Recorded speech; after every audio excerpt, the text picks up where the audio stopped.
How long were you held held Well, hostage by his sleeplessness? the worst period, which is covered in the book, is 2 years, and then it went on for another few years, but in a milder form. And at that point, he had stopped a lot of his behaviors, like screaming and playing with his feces and that sort of thing. So he would wake up and he would want to get back into bed, and he would just sort of need some assistance doing that. So but it was still difficult, because he would do that as many as 6 times in a night. So it still continued on in a way, and then all of a sudden, just poof, he decided one night to sleep. That's Wow. it. Wow. You must be just like, oh, another good night. Yes. Well, and you should see how protective I've become of my sleep. I mean, there's nothing gets between me and sleep. Oh, I'm just like, I've done like a total turnaround. Yeah, because the effects of that chronic sleep deprivation are incredible. They're severe. I felt changes in my brain. I felt physically that my brain changed. My thought patterns changed. It was really, really incredible. Which leads us to Admiral Byrd, oddly enough. Yes. So explain how you found out about him and what the connection is. Yeah, I had never heard about him. I knew about the other polar explorers, Scott, Amundsen, Shackleton, and I was, researching polar explorers is sort of an interest, and I'm sure connected to wanting to seek out, people in those sorts of really tough environments, maybe people who had it worse than me.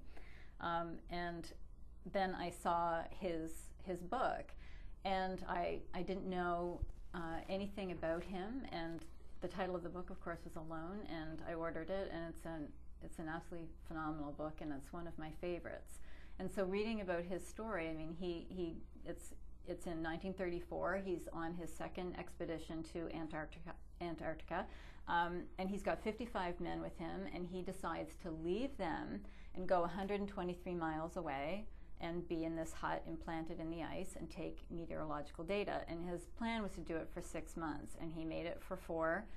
He almost died from carbon monoxide poisoning. His men had to rescue him. It was this incredible sort of polar adventure where he stays put, and it was an incredibly rich and sensory-oriented story. And so I read it and I reread it, and I was just completely enamored of it. And also the fact that he was in Antarctica when the sun doesn't rise. So he was in this perpetual night, and so I felt sort of an affinity. I mean, there's obvious and plentiful differences between his situation and mine, but there were some correlations, and the amount of isolation was sort of commiserating.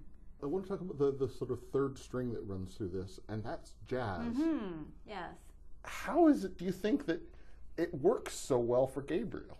I'm still trying to figure that out, and it was a surprise. Gabriel loves music, and he loves music across the board, but he loves children's music. He's 16, he still loves Sesame Street, Blue's Clues, all that, the Wiggles. We have been to many Wiggles concerts, so God bless him that he loves jazz.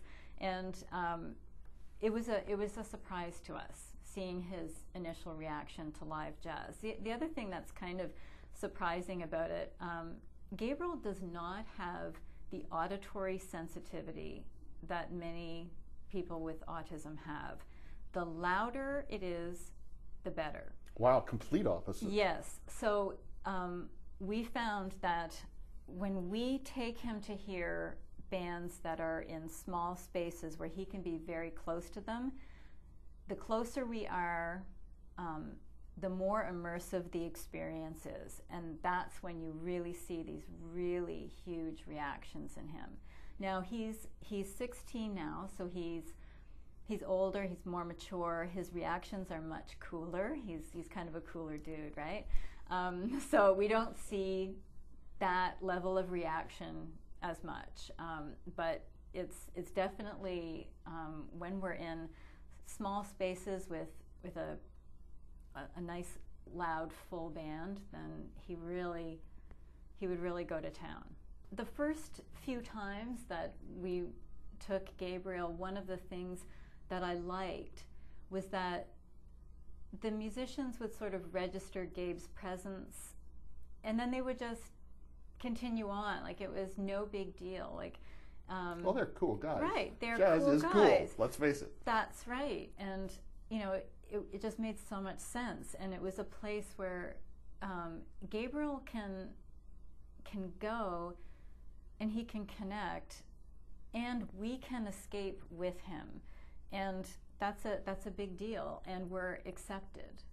The subtitle is A Memoir of Survival in the Small Hours. Do you think of yourself as a survivor? And what did you survive, and what came out the other end? Oh gosh, what a great question. I feel massively changed by it. I was philosophical before, but he's made me more philosophical. He taught me to love jazz. He taught me to find endurance. He taught me about the self, because he has such a well-developed personality, even without language, even with all of his barriers. He has this enormous presence. So he's just taught me an incredible amount, and a lot of it came through that period. I don't know why this book works as well as it does. It's a tribute to your writing, because there's no good reason why it should succeed, but it does. Thank you. The book is Know the Night, a memoir of survival in the small hours. I've been speaking with the author, Maria Mutch, and Know the Night is published by Knopf Canada.